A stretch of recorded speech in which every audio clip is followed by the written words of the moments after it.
Once upon a time in a little place right close to Stumptown, now that's in Polk County, they lived a poor old woman with her young'un, and his name was Presswood.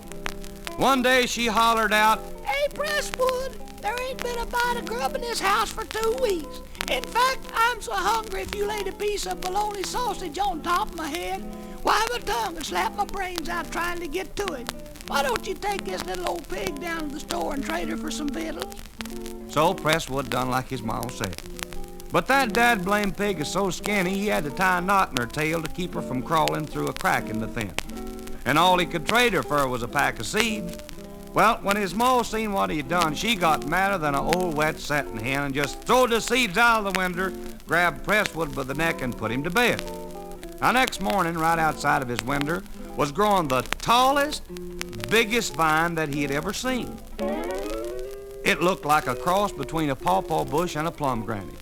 Presswood grabbed his britches quicker than a gar could skin a minnow, started shimmying up to try to find the top. Now, it took him most of 3 hours to get up there. And when he did, he saw this great big castle. Oh, it is bigger than the Ryman Auditorium. It's sitting right out there. Now, Presswood was always kind of friendly, so he just ups and knocks on the door, and this here little old lady opens it, looks at him and says, "You better dig yourself a hole, 'cause the giant's coming home any minute." And quick, she wadded him up and put him in the oven. Oh, it was hotter than a 12-gauge shotgun at a turkey shoot. But Presswood didn't mind, 'cause right then he heard the heavy steps of the giant. "Fee, fi, fo, farn. I heard some picking that sounds like corn." "Oh, big un, you're acting like an Egypt. That was just a Homer and Jethro record I was playing." "Well, bring me my magic golden guitar and I'll knock off a small smidgen of a tune." Presswood then heard such purty music. Oh, it made Chet Atkins sound like a sharecropper. So he peeped out, and much to his surprise, he saw that the guitar was a-playing all by itself.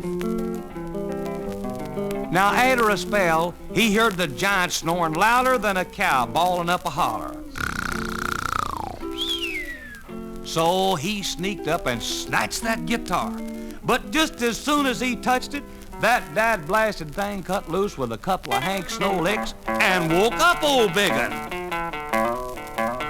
"Get your cotton-picking fingers off of that guitar," he hollered, and started chasing poor little old Presswood clean out of the house and down the vine.